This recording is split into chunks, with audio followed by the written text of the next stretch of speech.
Ketemu kembali bersama saya, Lastri Lolita Sihombing dalam pembelajaran ekonomi akuntansi.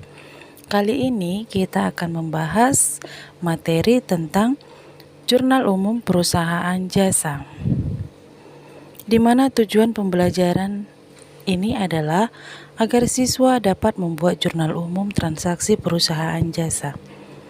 Pada materi sebelumnya, kita telah membahas perusahaan jasa, di mana perusahaan jasa tersebut artinya adalah perusahaan yang kegiatan intinya adalah memberikan jasa bagi konsumen atau pelanggan. Jurnal umum pengertiannya adalah merupakan suatu pencatatan dahulu dari transaksi-transaksi perusahaan setelah terlebih dahulu dianalisis, di mana fungsi jurnal umum terdiri dari 5. Yang pertama, fungsi mencatat sebagai tempat mencatat transaksi yang terjadi dalam satu periode. Yang kedua, fungsi historis. Jurnal umum mencatat transaksi secara kronologis berdasarkan terjadinya transaksi. Ketiga, fungsi informasi. Jurnal memberi informasi tentang peristiwa ekonomi yang sedang terjadi dalam perusahaan. Yang keempat, fungsi analisis. Jurnal umum berfungsi sebagai sarana untuk menganalisis transaksi mana yang harus dicatat di sisi debit dan mana yang harus dicatat di sisi kredit. 5. Fungsi instruksi. Jurnal menginstruksikan agar ayat-ayat jurnal dipindahkan ke dalam akun-akun yang bersangkutan. Bentuk jurnal umum. Bentuk jurnal umum terdiri atas kolom, tanggal, keterangan, referensi, debit, dan kredit.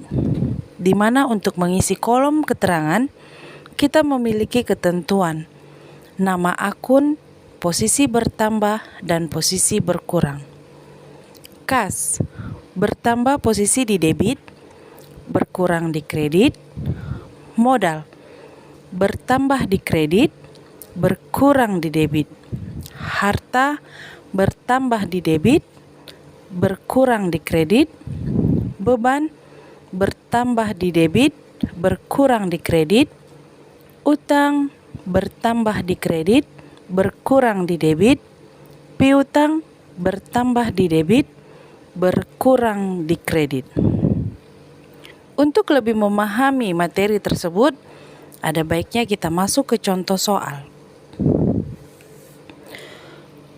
Tuan Sakti mendirikan sebuah perusahaan dengan nama Sakti & Co. Perusahaan yang terjadi transaksi yang terjadi selama bulan September 2021 adalah sebagai berikut.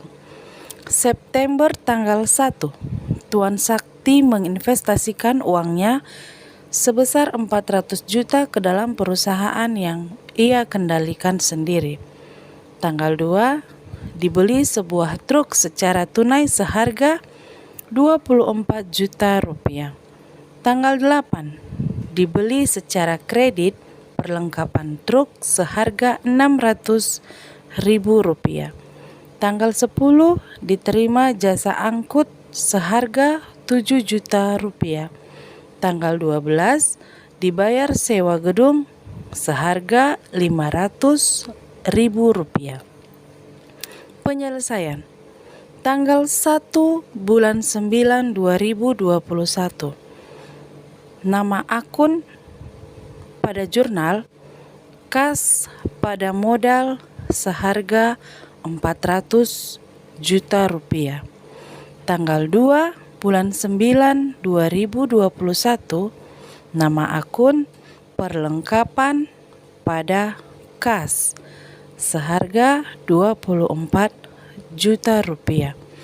Tanggal 8 bulan 9 2021. Perlengkapan pada utang jasa seharga 600 ribu rupiah. Tanggal 10 bulan 9 2021. Kas pada pendapatan jasa 700 ribu rupiah. tanggal 12 bulan 9 2021, beban sewa pada kas seharga Rp500.000. Sekian dan terima kasih materi yang saya sampaikan. Semoga dapat bermanfaat bagi kita semua. Dan sebelumnya, jangan lupa tekan tombol subscribe, like, komen, dan share. Terima kasih.